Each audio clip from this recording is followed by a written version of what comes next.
Hey guys, I hope all is well. Just sitting here in my truck. I'm gonna give a P&S Transportation review.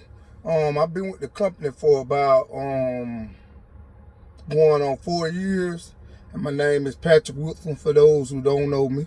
But majority of the people that's been online and looking at P&S information probably done saw some of my info.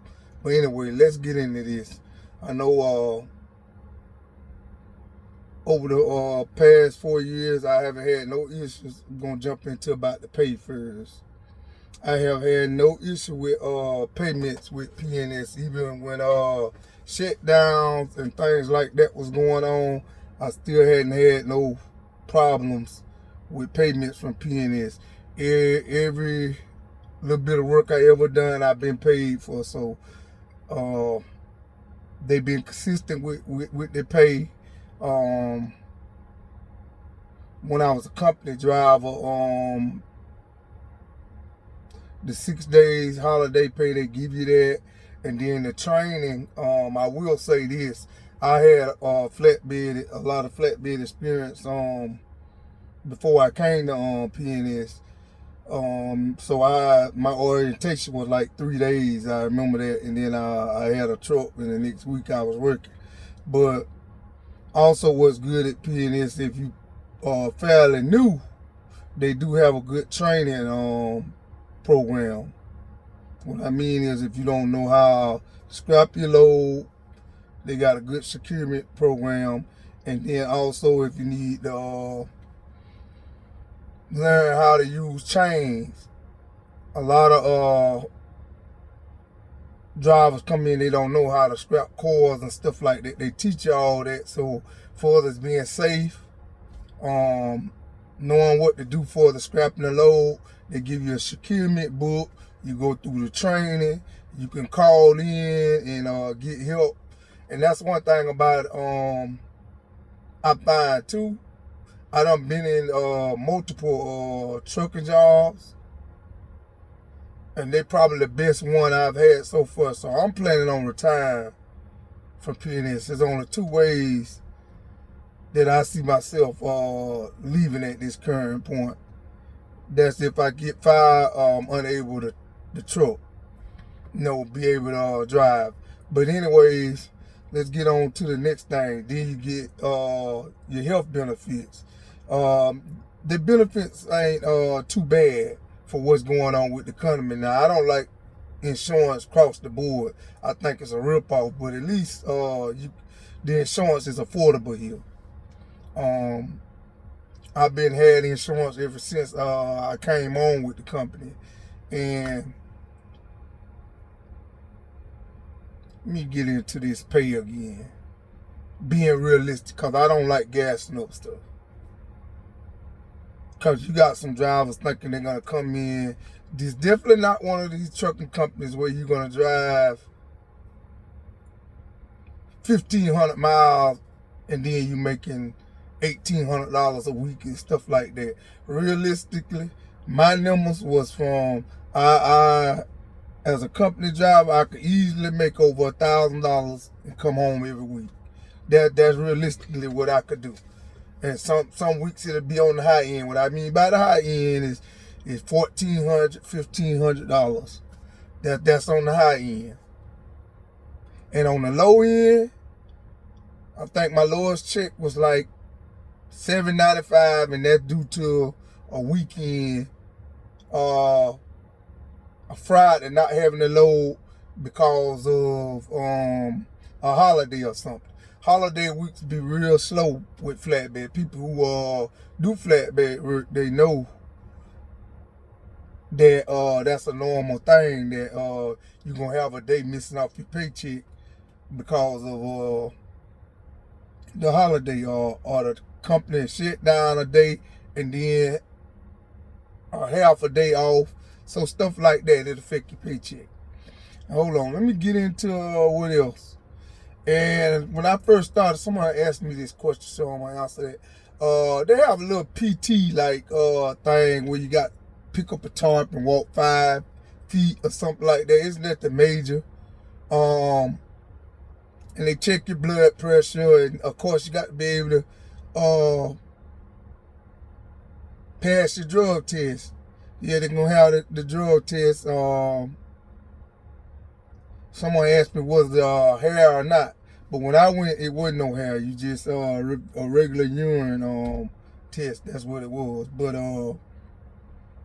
if you're not in condition enough to pick up a 50-pound tart and stuff like that, then yeah, it may be a problem. Your blood pressure high, and you may have a problem, because they do send you in to do your DOT physical, but they pay for that DOT physical for you, so you don't have to worry about that. And then they feed you real good.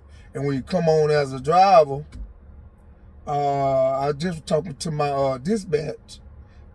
Every time I come in on a Monday or Friday, they'll feed you for free. And a couple of times I've came to my terminal and on a Friday or Monday, a couple of times on a Monday, there was food there. That's a regular thing that they do. And then another thing, let me talk about the personnel, man. They do treat you with respect there. I haven't been, nobody ain't tried to manhandle me or disrespect me or nothing the whole time I've been there. I've been, when I need a question, I ask a lot of questions. I really do. And I will give this to you, you coming in as a new driver or a new hire.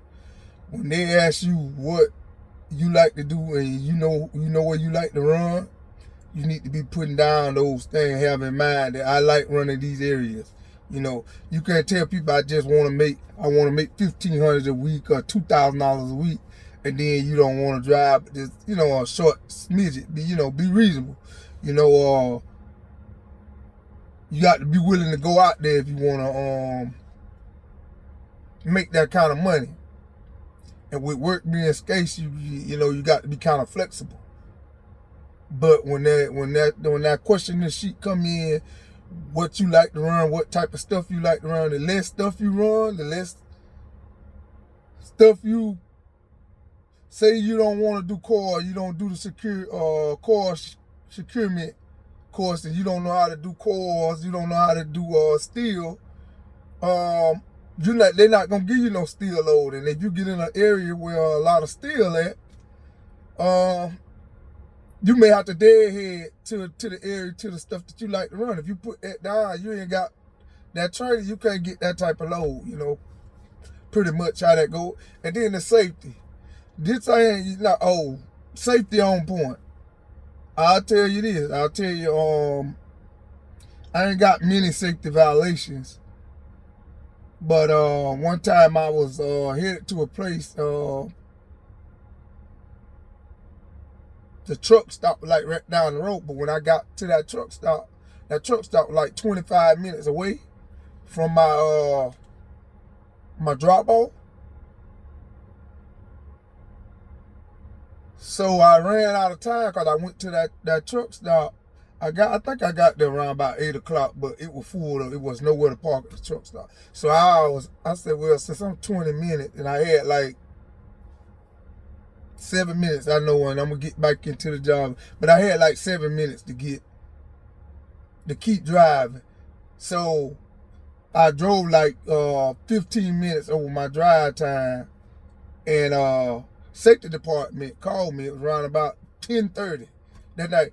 Hey, what going on? Blah blah blah. Such. I told him what was going on, and he was cool. He said, "Cool, you ain't got no you got the part." And I told him the reason why, and I parked. I didn't get in no trouble for it because I told him what was going on or whatever. But if I wouldn't have told him that, I've heard of them doing like, okay, you move this truck, now you're gonna sit 8 days because the DOT numbers. Then after I tell you the rest of this, then we'll get back into the review. But the DOT numbers drop if DOT catch you running out of hours and stuff like that, and that hurt the company score, which make all the other. If you complain about how much freight rate going down, it go by your score because you can't haul certain things if this number that they got to have, if it ain't in a certain range, certain high amount of product, they won't be able to get because their safety score too low. So they very strict with the safety, so they can keep the score up, so they can get high dollar product, which then make us make more money as drivers because we pick the product up and deliver it, then we get better pay. Because if you running cheap freight, because they pay you by percentage. So by you getting paid by percentage, hey, if the percentage lower, you get paid less. But the higher the percentage, the higher pay you get. And let me talk about something else. Dispatching, if you're not used to picking your own load, they'll give you like 5 choices the majority of the time, 5 to 3 choices. A lot of times you'll get those choices. So you have to pick out what best and know what you like to do and what lanes you like to run. You have to figure all that out. So some of that take a little while. And I know a lot of times that frustrates you as a new driver or new to that system per se. If you're a new driver and you're new to the system, then that adds on. But 4-5 months, you'll get the hang of it and you'll learn, if you paying attention. Now, if you're just somebody not paying attention, just grabbing the steering wheel and trying to pick the highest load, like sometimes you can get a high paying load, go to an area where you get a load paying nothing, hardly. But if you know the lanes, I'd rather get a load that's paying me decent than go to an area that get me a load paying me a high paying load than going to an area that I know I ain't gonna get nothing. I got the deadhead 300-400 miles just to get another load. And that's another thing. P&S keep me busy. I don't have no problem about getting no load. I don't be doing no waiting no half a day, no whole day for no load. Nothing crazy like that.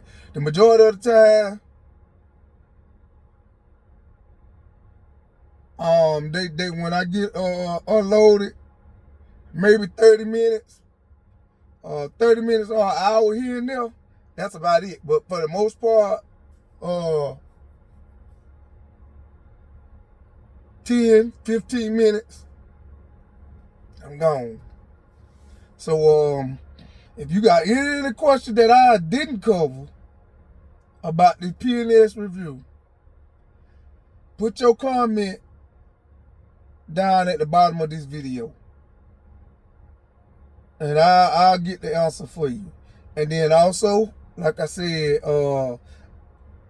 I do YouTube videos. I like doing YouTube videos, so I do them quite often. I ain't the greatest, but I do quite a few of these videos. But if you see this and it's useful to you, I'll get the answer. Cause I'll call and ask the question, and usually they'll tell me yay or nay, give me an answer. Usually they pretty good about getting you an answer. And another thing, when you call in their office, the majority of the time you can get hope to somebody. You know how some of these trucking companies, you be scared that you can't get hope to nobody. Their personnel, so it's always somebody there to get you an answer. Even like I done call log department at 1 in the morning, 2 in the morning. And sometimes somebody pick up. If nobody don't pick up within 30 minutes, somebody call me, hey, you call blah, blah, blah, blah. And then I say, yeah, and explain my situation, and then somebody help me. So night dispatch and the log department, they be on point. Never had no issue with that. Let me get back to what I was saying. Yeah. Like I was saying about the YouTube stuff. If you watching my content and you find it useful and helpful and you thinking about coming to P&S, I'm gonna put my